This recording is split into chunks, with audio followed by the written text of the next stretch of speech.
தக்ஷர் பிரஜைகளை படைக்கணும் அப்படிங்கிறதுக்காக பகவான ஆராதனை பண்ணினார் அப்படிங்கிறத போன அத்தியாயத்துல பார்த்தோம். இந்த 5வது அத்தியாயத்துல தக்ஷர் தன்னுடைய பிள்ளைகளை நாரதர் கெடுத்தார் அப்படின்னு சொல்லிட்டு அவரை சபிக்கிறத பத்தி சொல்றா. என்ன சொல்றான்னு பார்க்கலாம். ஸ்ரீ சுகர் சொல்றார், தக்ஷ பிரஜாபதி பகவானுடைய சங்கல்பத்தினால தூண்டப்பட்டு பஞ்சஜனன் அப்படிங்கிறவருடைய பொண்ண கல்யாணம் பண்ணிக்கிறார். அவளுக்கு ஹரியஸ்வரன் அப்படிங்கிற பேருடைய 10,000 பிள்ளைகள் பிறக்கிறார். ராஜனே, அந்த தக்ஷருடைய குழந்தைகள் எல்லாரும் ஒரே விதமான தர்மத்தை ஆசிரிக்கிறவளா இருக்கா. அவளோட அப்பா, அதாவது தக்ஷ பிரஜாபதி பிரஜைகளை படைக்கும்படி சொல்ல அவள்லாம் மேற்கு திசையை நோக்கி போறா. சிந்து நதம் சமுத்திரத்துல போய் கலக்கிற இடத்துல நாராயண சரஸ் அப்படின்னு ஒரு புண்ணிய தீர்த்தம் இருக்கு. அது முனிவர்களும் சித்தர்களும் வணங்கக்கூடிய பெருமை உடையது. ஹரியஸ்வர்கள் அந்த புண்ணிய தீர்த்தத்தை போய் தொட்ட உடனேயே மனசுல இருக்கக்கூடிய அழுக்கெல்லாம் போறது. பரமஹம்சர்கள் எல்லாம் ஆசரிக்கக்கூடிய தர்மத்துல அவளுடைய மனசெல்லாம் போச்சு.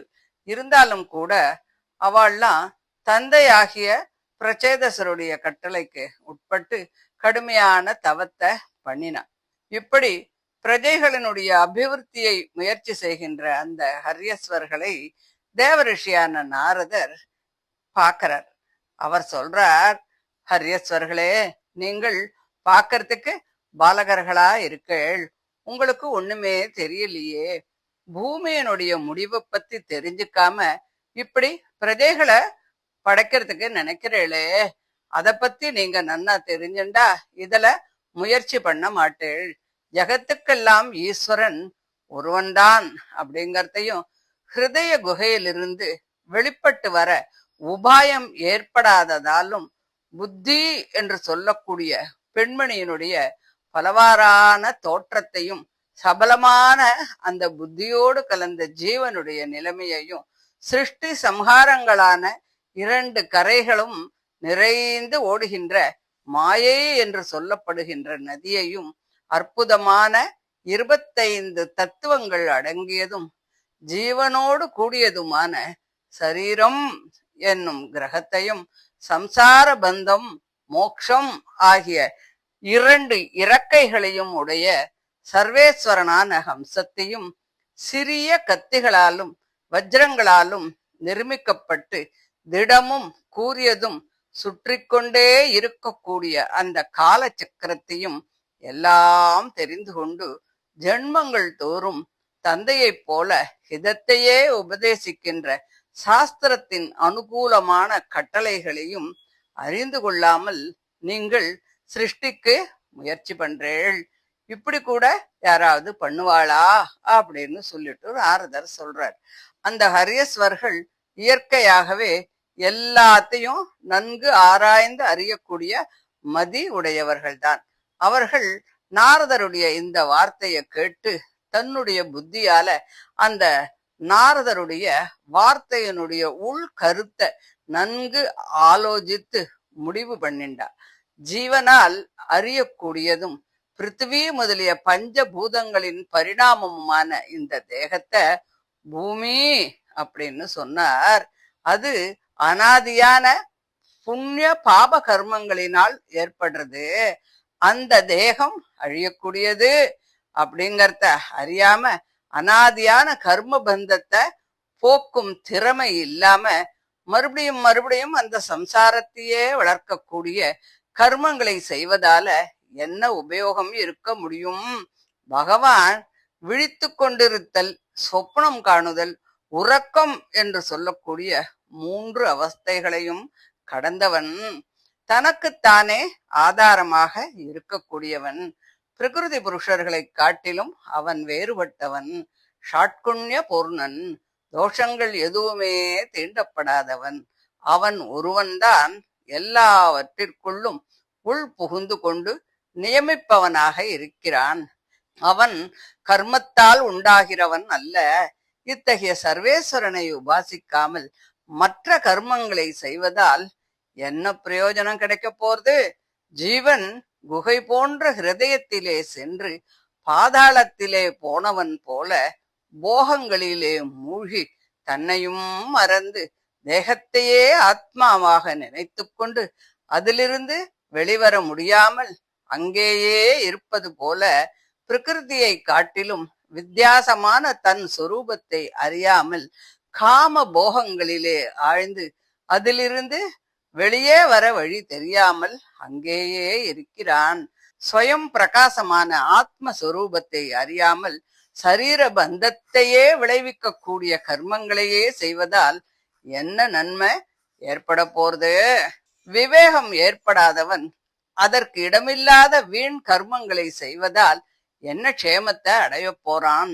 நல்ல மதியில்லாத மனைவியை அடைந்தவன் அவள் வேண்டுகின்ற ஆடை ஆபரணம் முதலியவைகளை சம்பாதிக்கும் பொருட்டு அந்த கஷ்டத்தால் வருத்தப்படுவது போல அப்படி திரிகின்ற புத்திக்கு உட்பட்டு கர்மத்திற்கு உட்படாததான ஐஸ்வர்யத்தை இழந்து ஜன்ம ஜரா மரணாதி ரூபமான சம்சாரத்தை அனுபவிக்கின்ற ஜீவனுடைய சொரூபத்தையும் அப்புத்தியின் மூலமாக விளைகின்ற சொர்க்க நரகாதிகளையும் அறிந்து கொள்ளாமல் அற்பமான சொர்க்காதி போகங்களையும் துக்க ரூபமான நரகங்களையும் தரக்கூடிய வீண் கர்மங்களை செய்வதால் என்ன பிரயோஜனம் இருக்கு?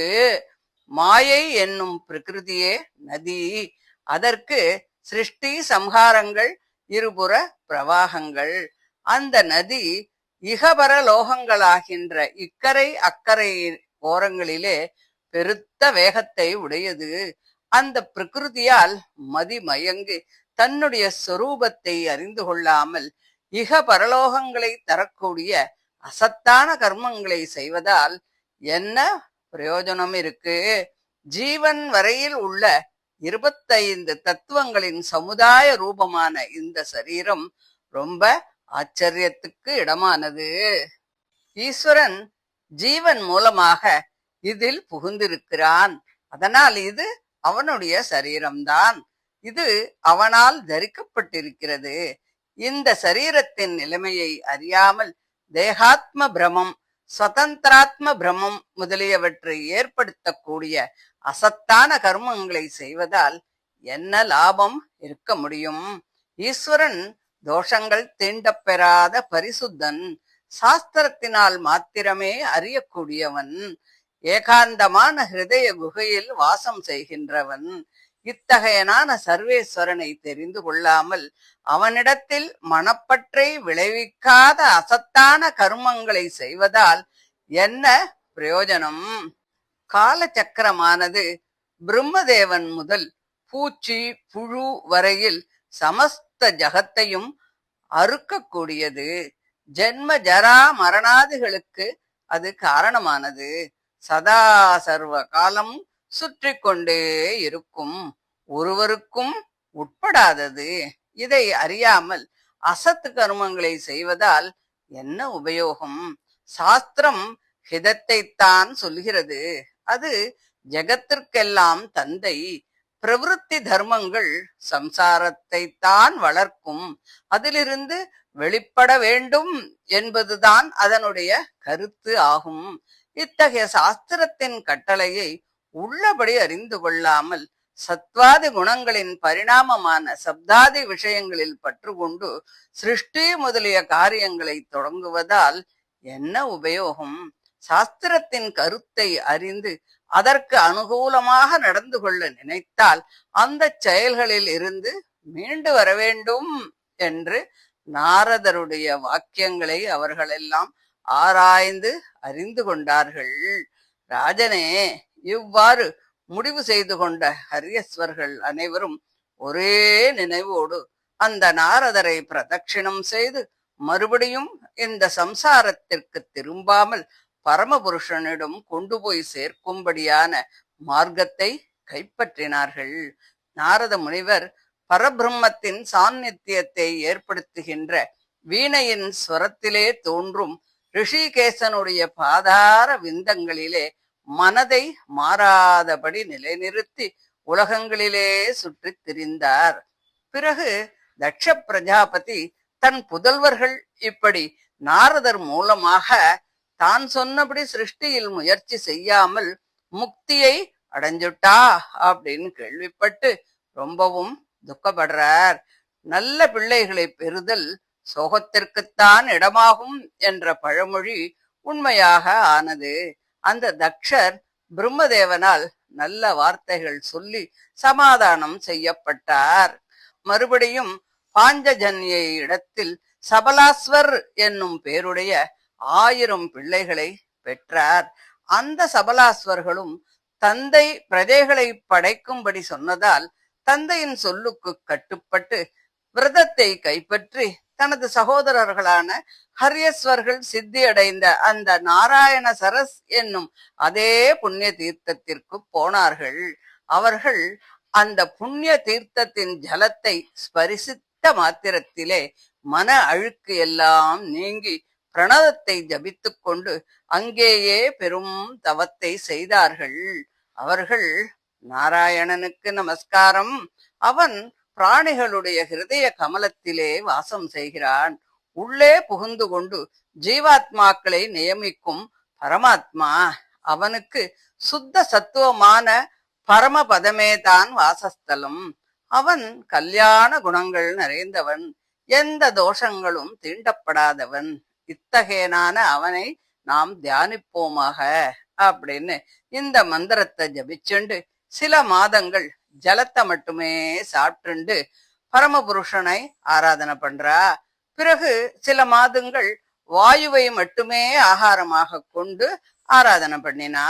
ராஜனே, நாரத முனிவர் அவர்களுடைய படைக்க வேண்டும் என்ற எண்ணத்தை தெரிஞ்சுண்டு அங்கே வந்து முன் மாதிரியே பூடகமான வாக்கியங்களை எல்லாம் சொன்னார்.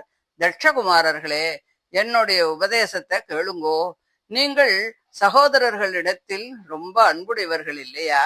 அதனால உங்கள் சகோதரர்களான ஹரியஸ்வர்களினுடைய வழியை நீங்கள் தொடர்ந்து போங்கோ. தர்மத்தை அறிந்து தன் சகோதரர்கள் சென்ற நல்ல வழியை தொடர்ந்து சென்றால் அவர்கள் தான் செய்த புண்ணிய கர்மத்தையே பந்துவாக அடைந்து தேவதைகளுடன் கலந்து களிப்படைவார்கள் அப்படின்னு சொல்றார். நாரதருடைய பேச்சு வீணா போகுமா? அவர் உண்மையான பொருளை கண்டறிந்தவர். அந்த முனிவர் எவ்வளவு மட்டுமே சொல்லிட்டு அவர் மாட்டுக்கு போயிட்டார். தட்சரது புதல்வர்களான சபலாஸ்வர்களும் ஹரியஸ்வர்களுடைய மார்க்கத்தையே பின்பற்றி அவர்கள் பரபிரம்ம சுரூபனான ஆத்மாவின் சுரூபத்தை சாட்சாத்கரித்து கொண்டு அர்ச்சிராதி மார்க்கத்தை அடைந்து இன்னமும் திரும்பவில்லை. தட்ச பிரஜாபதி முன் போலவே தன் பிள்ளைகளை நாரதர் நாசம் செய்து விட்டார் என்று கேள்விப்பட்டார். புத்திர சோகத்தினால் மதிமயங்கின அந்த தட்ச பிரஜாபதி தெய்வாதீனமாக தேவ ரிஷியாக நாரதரை பார்க்க முடியா ஆச்சு. அவருக்கு ஒரு கோபம் வந்தது. நீங்க பாக்கிறதுக்கு சாதுவை போல வேஷம் போட்டுருக்கீள், ஆனா நீங்க சாதுவே இல்ல. நீங்கள் என் குழந்தைகளுடைய விஷயத்துல தப்பு பண்ணிட்டேள். அவள்லாம் தமக்குரிய தர்மத்துல நடக்க முயன்ற போது அவளுக்கு சன்னியாசிகளினுடைய வழியை காட்டி அனுப்பிச்சுட்டேள். அவளுக்கு கர்மத்தை பத்தி சொல்லுகின்ற வேதத்தின் பொருள்களை பத்தி தெரியாது. அதனால அவளுக்கு ரிஷிகளினுடைய கடன் தீரல.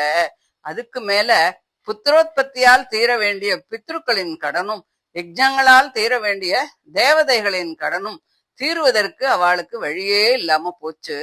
அதனால அவர்கள் 3 கடன்களில் இருந்தும் விடுபடவே இல்லை. அவளுக்கு இகலோகத்து நன்மை பரலோகத்து நன்மை ஆகிய 2மே கிடைக்காதபடி இப்படி பாழ் பண்ணிட்டேளே.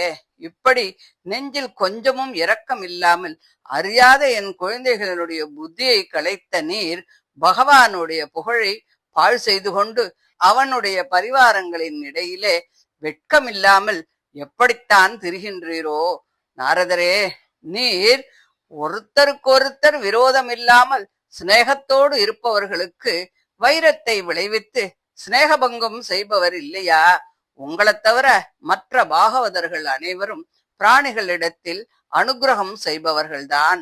பிராணிகளுக்கு கெடுதியையே செய்யும் நீர் அவர்களிடத்திலே எப்படி இப்படி வெட்கமில்லாமல் திரிகின்றீரோ தெரியவில்லையே. சப்தாதி விஷயங்களின் அனுபவம் துச்சம் என்றும் நஸ்வரம் என்றும் பிராணிகளுக்கு அதை உபதேசித்து அவர்களுக்கு அந்த விஷயத்தில் உண்டாகி இருக்கின்ற பாசத்தை அறுத்து வைராக்கியத்தை விளைவிப்பதாக நீங்கள் நினைக்கிறீர்கள். இருந்தாலும் ஞானமில்லாமல் சாதுக்களின் வேஷத்தை ஏற்றுக்கொண்டிருக்கின்ற நீர் இப்படி புத்தியை களைப்பதால் வைராக்கியம் எப்படி ஏற்படும்? சப்தாதி விஷயங்களை அனுபவிக்காமல் ஒருவன் அவற்றின் கொடுமையை எப்படி தெரிந்து கொள்வான்? விஷயங்களை அனுபவித்த பின்பு அவற்றில் வெறுப்பு உண்டாவது போல பிறர் புத்தியை கலைப்பதனால் உண்டாகுமா? நாங்கள் கர்மத்தில் மனம் சென்று இல்லற வாழ்க்கையில் இழிந்து சாதுக்களாக ஆகியிருக்கிறோம். நீங்கள் எங்களுக்கு பொறுக்க முடியாத அனுஷ்டத்தை செய்தீர்கள். அதை நாங்கள் பொறுக்க மாட்டோம். எங்கள் சந்ததியை பாழ் செய்து விட்டீர்கள். நீங்கள் மகத்தான அப்பிரியத்தை செய்து விட்டீர்கள். மூடனே, நீ ஓரிடத்திலும் நெடுநேரம் நிற்காமல் 3 லோகங்களிலும் திரிந்து கொண்டே இருப்பாயாக. எவ்விடத்திலும் உங்களுக்கு ஒரு நிலை ஏற்படாமல் இருக்கட்டும் அப்படின்னு ஒரு சாபத்தை தக்ஷர் கொடுத்துடுறார். நாரதரும் சரி அப்படியே ஆகட்டும் அப்படின்னு சொல்லிட்டு அந்த சாபத்தை ஏத்துக்கிறார். அவரும் பதில் சாபம் தரக்கூடியவர் தான். இருந்தாலும் கூட பிறர் செய்த அபகாரத்தை பொறுத்திருப்பதே சாதுக்களுக்கு அழகு அப்படின்னு நினைச்சு அவர் பேசாம தான் இருந்தார் அப்படின்னு சொல்லி இந்த 5வது அத்தியாயத்தை முடிக்கிறார். இதை தொடர்ந்து தக்ஷருடைய பெண்களுடைய வம்சத்தை பத்தி சொல்றார். அத 6வது அத்தியாயத்துல பார்க்கலாம். தேங்க்யூ.